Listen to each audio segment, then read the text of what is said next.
Differentiation कितना होता है गाइस 1/x।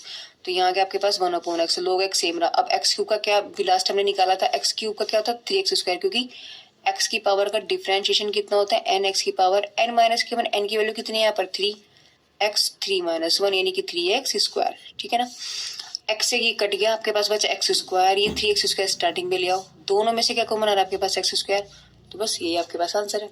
ठीक है, चलो आगे चलते हैं, पार्ट सी की तरफ चलते हैं। 15x cube minus 6 sine x plus 2 ई की पावर x माइनस के 5 log x प्लस के 7। एक ही क्वेश्चंस में कई सारे पार्ट दे दिए, इसका अलग निकालो, इसका अलग निकालो, इसका अलग निकालो, इसका अलग निकालो, इसका अलग निकालो। ठीक है, जब मैंने डिफरेंशिएशन किया तो देखिए, जब डिफरेंशिएशन करेंगे पूरे का बाहर रखा dy बाई dx, ये अभी नहीं बनेगा, अब बनेगा f डैश। देखो जब मैंने डिफरेंशिएशन किया तो 15 तो बाहर आ गया, और इसका डिफरेंशिएशन किया अभी किया, 3x स्क्वायर का कितना हो जाएगा 3x स्क्वायर, x क्यूब का कितना हो जाएगा 3x स्क्वायर, माइनस 6 बाहर निकाला, साइन x का देखो कितना होता है डिफरेंशिएशन, साइन x का होता है कोस x, तो गाइस ये कितना बन गया कोस x। e की पावर x का डिफरेंशिएशन देखो कितना होता है, e की पावर x का कितना होता है e की पावर x। तो यहाँ हमने e की पावर x का जब डिफरेंशिएशन किया तो e की पावर x का e की पावर x है, -5 आपके पास सेम है। log x का डिफरेंशिएशन अभी तो हमने डिस्कस किया था, log x का होता है 1/x, तो इसका डिफरेंशिएशन 1/x। और कांस्टेंट देखो, कोई भी कांस्टेंट जो होता है उसकी वैल्यू कितनी होती है 0।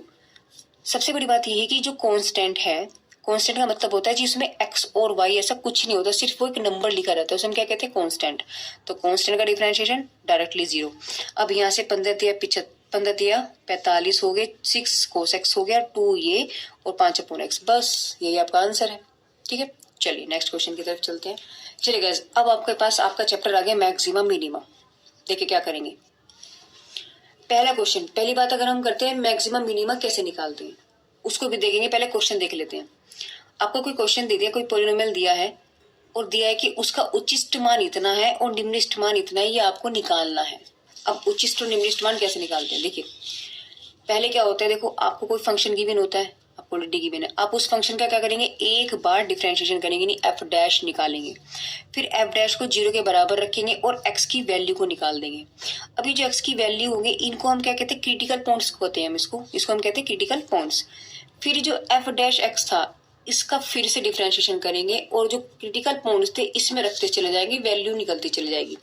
अगर ये वाली वैल्यू पॉजिटिव आती है तो पॉजिटिव है यानी कि मिनिमा है यानी निम्निष्ठ है, नेगेटिव आएगी तो मैक्सिमा है, और अगर बराबर 0 तो हम कहेंगे डाउटफुल है मामला। ठीक है, तो देखो जरा यहाँ समझते हैं इस क्वेश्चन को।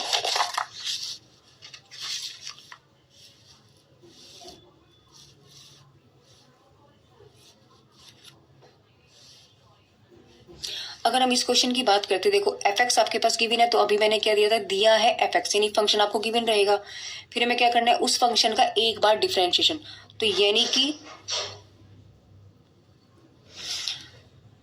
यानी आपको इस चैप्टर के लिए डिफरेंशिएशन का आना बेहद जरूरी है। और डिफरेंशिएशन में यहाँ सिर्फ आपको क्या मिलेगा, एक पॉलिनोमियल वाला क्वेश्चन आएगा, बाकी इससे कोई डिफरेंट क्वेश्चन आपके पास नहीं आने वाला, सिर्फ आपको पॉलिनोमियल ही मिलेगा, चाहे वो 5 डिग्री का हो, 3 डिग्री का हो या 2 डिग्री का हो। ठीक है, आप सिर्फ x की पावर n का डिफरेंशिएशन पक्का कर लीजिए तो आपका ये चैप्टर पक्का है।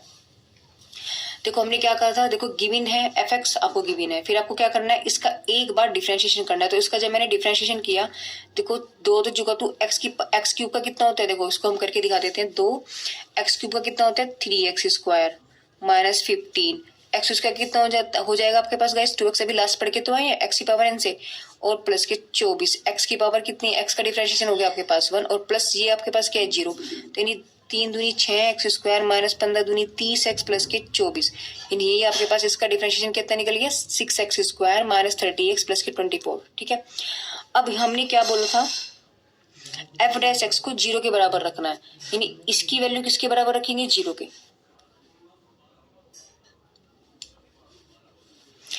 अब मैंने क्या देखा कि ये 6 से डिवाइड हो रहा है, अगर मैंने इसको 6 से डिवाइड किया आपके पास कितना निकल जाएगा, एक्स स्क्वायर माइनस के 5x प्लस के 4 इक्वल टू 0।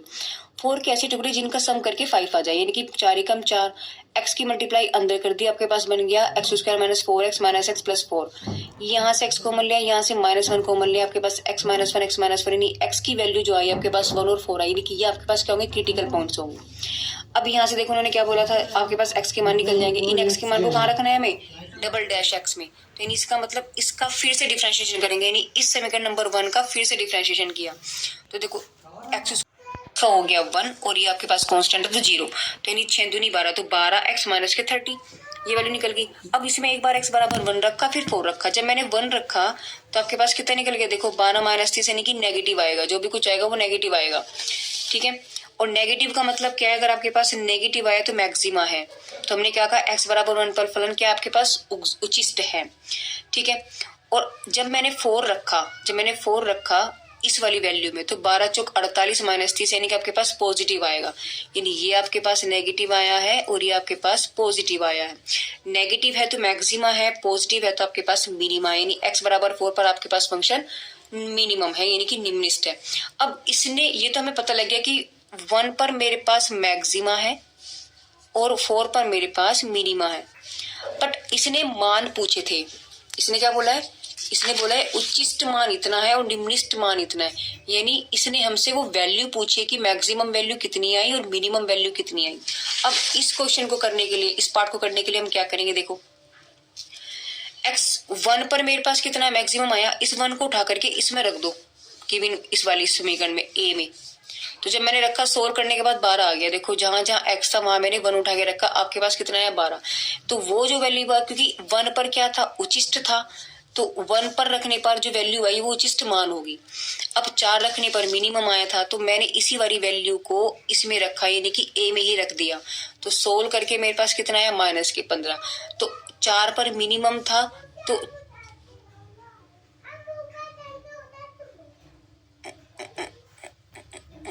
सॉरी गाइस 4 है यहाँ पर 4 है ना, देखो 1 पर मेरे पास उचिष्ट था तो उचिष्ट मान निकल के आया, x बराबर 4 पर मेरे पास निम्निष्ठ था तो वो निम्निष्ठ मान निकल के आया। तो इस तरीके से हम क्या कह सकते हैं कि x बराबर 1 पर फलन उचिष्ट था और उचिष्ट मान आपके पास 12 आया है, और x बराबर 4 पर आपके पास निम्निष्ठ फलन है, निम्निष्ठ मान कितना है माइनस के 15।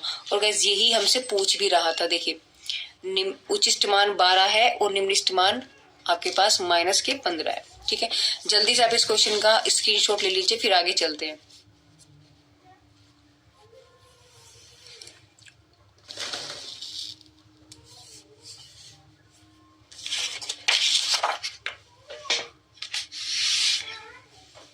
चलिए आगे चलते हैं और देखते हैं नेक्स्ट क्वेश्चन की तरफ। अब देखिए चैप्टर आपके पास 11 चैप्टर पर हम आ गए हैं गाइस समाकलन। देखिए समाकलन में क्या बोला है, समाकलन के लिए गाइस एक तो पहले आपको फॉर्मूला याद होना बहुत जरूरी है, ठीक है ना।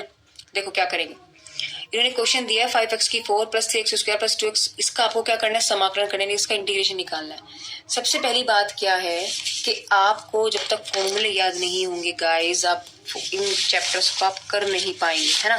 तो फॉर्मूले याद करने का तरीका क्या है, पेपर पर ही लिखें और उसको आप करते रहें। देखिए समझिए इस बात को, 5 आपको दिया है ना 5x4 + 3x² + 2x का इंटीग्रेशन। देखो 5 तो बाहर आ गया, इंटीग्रेशन कहाँ चले गए x⁴ में, यानी इसको ऐसे लिख देते हैं अभी।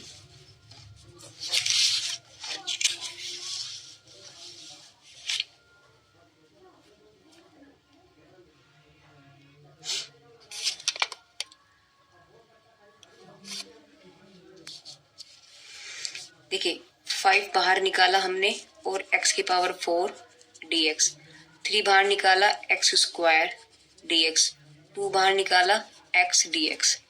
अब हमें पता है कि इंटीग्रेशन ऑफ x⁴n dx का जो इंटीग्रेशन होता है वो होता है x⁴n+1 अपॉन n+1 प्लस के c, ठीक है। तो देखो इसका जब हम करेंगे तो 5 n की वैल्यू कितनी है 4, तो आपके पास कितना हो गया 4 + 1 upon 4 + 1 3, x⁴2 + 1 upon 2 + 1 2, x⁴1 + 1 upon 1 + 1 और प्लस के c पूरा टोटल करने के बाद लिखेंगे। तो यहाँ से आपके पास आ गया 5x⁵ upon 5, 3x⁵3 upon 3 plus 2x² upon 2 plus c, यानी 5 से 5, 3 से 3, 2 से 2, तो आपके पास आ गया x5 + x³ + x² प्लस के c। और गाइस यही इसका आंसर होगा। देखो बिल्कुल सिंपल क्वेश्चन है। चलो आगे चलते हैं और देखते हैं इस क्वेश्चन को। इसमें हम क्या करें, देखो integration of sec x tan x अलग अलग कर लिया dx प्लस e⁴x इंटीग्रेशन इसका अलग कर लिया, अब हमें ये चीज याद होनी चाहिए भैया किसके फॉर्मूले हैं। देखो sec x tan x किसका इंटीग्रेशन होता है, sec x का, तो वैल्यू क्या आ गई आपके पास यहाँ पे डायरेक्ट sec x, और e की पावर x का डिफरेंशिएशन, e की पावर x का इंटीग्रेशन क्या होता है, e की पावर x। देखो e की पावर x का डिफरेंशिएशन भी e की पावर x होता है और e की पावर x का इंटीग्रेशन भी आपके पास e की पावर x होता है। तो इसे दोनों तरफ से आप अगर इसको देखें तो e की पावर x बहुत भोला भाला बच्चा है ये, तो इसको रटना ही नहीं है, तो सिंपल याद है कि e की पावर x रखना है इसका आंसर हमें। तो इसका आंसर हो गया e की पावर x, और जब भी हम समाकलन करते हैं, जब भी हम इंटीग्रेशन करते हैं, लास्ट में प्लस c करके जरूर करते हैं। ठीक है, चलिए नेक्स्ट क्वेश्चन की तरफ चलते हैं। देखिए ये फॉर्मूला इसी पर अप्लाई होने वाला है, तो पहले तो इस लिमिट को छोड़ देते हैं, ये लिमिट आ गई ना इसमें, तो हम पहले इस क्वेश्चन को सोल्व करेंगे, यानी लिमिट आप अभी भूल जाओ, सिर्फ इसको इसका इंटीग्रेशन करो। तो इसका इंटीग्रेशन आपके पास क्या बन जाएगा, आपके पास आ जाएगा x की पावर, देखो ये फॉर्मूला है यहाँ पर, x की वैल्यू कितनी है 3/2, तो 3/2 प्लस 1 अपॉन 3/2 प्लस 1 पूरे का a से b, ऐसे करेंगे इसको। तो आपके पास क्या निकल गया जी 2, यानी कि x की पावर 5/2 अपॉन 5/2 और a से p इम्प्लाइज इज दैट 5/2 ऊपर जाएगा तो 2/5 हो गया, और x की पावर 5/2 a से b। अब क्या करते हैं, upper limit minus lower limit, क्या होता है वो, upper limit minus lower limit. तो अपर लिमिट है b, तो जी 2/5, x की वैल्यू क्या हो जाएगी b 5/2, ठीक है, और minus upper limit minus lower limit, lower limit है a, यानी x की वैल्यू b रखी, फिर x की वैल्यू a रखेंगे 5/2, बस हो गया क्वेश्चन, सिंपल सा। चलिए इसमें चलते हैं आपके पास, देखिए इंटीग्रेशन हमें पता है कि साइन 2x, हमें पता है कि साइन x का जो इंटीग्रेशन होता है वो होता है कोस x माइनस के, ठीक है। तो इस पूरे को हम x मानेंगे तो हमारे पास बन जाएगा कोस 2x माइनस के, ठीक है बात। लेकिन अभी हम यहाँ 2x, देखो x का नहीं करते, x का क्योंकि हमें पता कि 1 आता है, 2x का डिफरेंशिएशन करेंगे। अगर x से अलग हटके कुछ भी है ना उसको हम डिफरेंशिएशन करते हैं, तो 2x का डिफरेंशिएशन क्या हो गया, देखिए 2 तो सेम रहा और x का डिफरेंशिएशन हो गया 1, ठीक है। पूरी लिमिट क्या चल रही है आपके पास 0 से लेके π/6, यानी माइनस के कोस 2x इंटू 2 और 0 से π/6। इस 2 को बाहर निकाल लो आप, है, और ये माइनस भी बाहर निकाल लो। अब वैल्यू क्या रखनी पहले हमें π/6, अपर फिर लोअर, यानी ऊपरी सीमा फिर निचली सीमा। तो ऊपरी लिखिए मैंने, आपके पास क्या बन जाएगा 2 इंटू π/6 माइनस के कोस, यानी मैं इसको लिख देती हूँ गाइस 2 कोस 2x बचा आपके पास 0 से लेके π/6, है ना। अब यहाँ रखो देखो π/6, तो ये आ गया माइनस, अब क्या रखेंगे इसमें 0, तो कोस 0। अब देखो 2 3 6 यानी कि -2, यानी कि कोस आपके पास बन गया 60 माइनस के कोस 0। अब हमें पता है कि कोस 60 का मान कितना होता है 1/2, सॉरी, तो आपके पास वैल्यू कितनी आएगी 1/2 माइनस के 1, यानी माइनस के 2 और माइनस के हाफ, 2 से 2 कैंसिल, वैल्यू कितने आएगी आपके पास 1, हो गया क्वेश्चन, ठीक है। चलो नेक्स्ट क्वेश्चन की तरफ चलते हैं। अगला क्वेश्चन उन्होंने क्या दिया है, देखो ये फॉर्मूला देखो दोनों के x सेम है, यानी हमें पता है लिखेंगे since integration of sec x tan x dx, क्या वैल्यू होती है इसकी, sec x होती है, ठीक है। तो आपके पास वैल्यू क्या बन गई, यानी इंटीग्रेशन इसका जवाब आपने क्या आपके पास बन गया sec, और x था तो x था, यहाँ x की जगह क्या आपके पास sin x, सिंपल सी बात है sin x। अब sin x का भी हम क्या करेंगे, सॉरी गाइस यहाँ कुछ मिस्टेक हुआ है, जब हम इसका डिफरेंशिएशन करते हैं ना गाइस उसको हम नीचे लिखते हैं, ये मेरे दिमाग से पता नहीं मिस्टेक कैसे हो रहा है आजकल। जब हम डिफरेंशिएशन करते हैं समाकलन के अंदर, जब हम डिफरेंशिएशन करते हैं उसे हम नीचे लिखते हैं, तो ये वैल्यू आपके पास कहाँ जाएगी गाइस 2, तो ये आ जाएगी आपके पास 1/2, यानी 1/2, यानी 1/2, यानी 1/2। इसका मतलब आपके पास वैल्यू आ जाएगी माइनस के हाफ और जी माइनस के हाफ, यानी कि minus minus plus implies that 1/4, ये आंसर आएगा आपके पास इस पे, ठीक है। चलो समझते हैं, आगे चलते हैं। अब जब ये आपके पास क्या है, sec 7x का फॉर्मूला बन गया है, और अब 7x का जब हम करेंगे तो 7 सेम x का डिफरेंशिएशन होता है 1। जो डिफरेंशिएशन आएगा उसे हम कहाँ लिखते हैं, नीचे, ठीक है, और प्लस के c, तो यानी वैल्यू आपके पास कितना है कि 1/7 sec 7x प्लस के c आंसर। चलो इसमें चलते हैं। देखो हमें पता है कि जो फॉर्मूला होता है वो साइन x का होता है, साइन स्क्वायर का नहीं होता। हम क्या करेंगे ऐसे क्वेश्चन में, हमें पता होता है कि cos 2 थीटा का जो फॉर्मूला होता है वो होता है 1 माइनस के 2 साइन स्क्वायर थीटा। तो यहाँ से साइन स्क्वायर की वैल्यू निकाल लो, तो इस पूरे का उधर ले लो, यानी कि 2 sine square theta equal to 1 minus के cos 2 थीटा, यानी कि sine square theta equal to 1 minus के cos 2 थीटा अपॉन 2। अब यहाँ x है तो x रख दो, तो आपके पास वैल्यू क्या बन जाएगी, देखो integration of 1 minus cos 2x upon 2 dx। इसे अलग अलग कर लो, तो integration of 1/2 dx minus integration of cos 2x upon 2 dx। ठीक है, अब देखिए 1/2 integration of 1 dx, 1/2 integration of cos 2x dx, 1/2। किसी भी कांस्टेंट का अगर हम डिफरेंशिएशन करते हैं, किसी भी मतलब 1 का अगर हम अगर हम 1 का समाकलन करते हैं गाइस तो वो x बन जाता है 1/2। cos का डिफरेंशिएशन होता है साइन, देखो cos का होता है साइन, तो ये तो आपके पास बन गया साइन, और 2x है तो 2x आ गया। अब क्या करेंगे, 2x का क्या करेंगे डिफरेंशिएशन, उसे कहाँ रखेंगे, नीचे, तो x की वैल्यू होगी 1, तो डिफरेंशिएशन निकल गया 2 प्लस के c। तो फाइनल आंसर आपके पास क्या निकला, 1/2x माइनस के 1/4 साइन 2x प्लस के c, और ये आपके पास आंसर होगा। ठीक है, देखो गाइस इस टाइप के क्वेश्चन आने हैं आपको, तो घोट दो आप इन्हें पकड़ के, बस और कुछ नहीं करना है आपको। चलिए अब आपके पास चैप्टर जो आया है, देखिए अब चैप्टर बात है हमारा सारणिक की। देखो इन्होंने क्वेश्चन दिया है कि अगर ओमेगा की वैल्यू क्यूब में वैल्यू 1 है, और इसका मतलब इसे आप इधर ले लो तो हमारे पास रूट में आ जाएगा 1 की वैल्यू ये। तो देखो हमारे पास इन्होंने एक सारणिक दिया है, एक डिटरमिनेंट दिया है, उसकी वैल्यू हमें फाइंड करवा रहा है। हमें ये चीज भी पता है इसकी 1 प्लस ओमेगा स्क्वायर की वैल्यू 1, ये हमें याद होना चाहिए, पहली बात तो ये है। तो हम लोग क्या करेंगे, देखिए मुझे वैल्यू ये पता है कि 1 होती है, तो क्यों ना मैं R1 में इन सबको जोड़ दूं, तो वैल्यू आपके पास क्या बन जाएगी, डायरेक्टली 0 बन जाएगी। तो मैंने वही चीज की, मैंने R1 में नहीं, R1 आपके पास ये था, इस R1 में मैंने R1 plus R2 plus R3 को ऐड कर दिया और R1 में लिखा। तो बाकी तो आपके पास सेम है, इसमें तो मैंने कुछ किया ही नहीं, मैंने सब जोड़ा और मैंने यहाँ लिख दिया। अब इसकी वैल्यू कितनी है, 0 0 0। जब आप इसको एक्सपेंड करोगे ना गाइस 0, देखो जब ऊपर की पूरी लाइन 0 आ जाए ना, तो डायरेक्ट आप आंसर लिख दो 0, खत्म। क्योंकि कैसे होगा, देखो 0 को लिखा मैंने, ऐसे गया, तो इसकी मल्टीप्लाई में कुछ भी करते रहो यहाँ फर्क नहीं पड़ता, फिर -0, ये गया, कुछ भी करते रहो यहाँ कोई फर्क नहीं पड़ता, फिर +0, फिर ये, तो 0 0 जब बाहर बैठे तो मल्टीप्लाई करके 0 ही आंसर आना है। ठीक है, चलो नेक्स्ट क्वेश्चन की तरफ चलते हैं। देखिए a बराबर और b बराबर दे, तो इन्होंने a b की वैल्यू पूछी है। पहले इसका हम ऑर्डर निकाल दे, देखो कितना है, 3, एक रो है और 3 कॉलम है, इसमें एक कॉलम है और 3 रो हैं। देखो 1 2 3 रो ऐसी होती हैं और कॉलम खड़े वाले होते हैं। और जो ये ऑर्डर हम लिखते हैं, इसे हम लिखते हैं row into column, R into C, यानी कि M/N।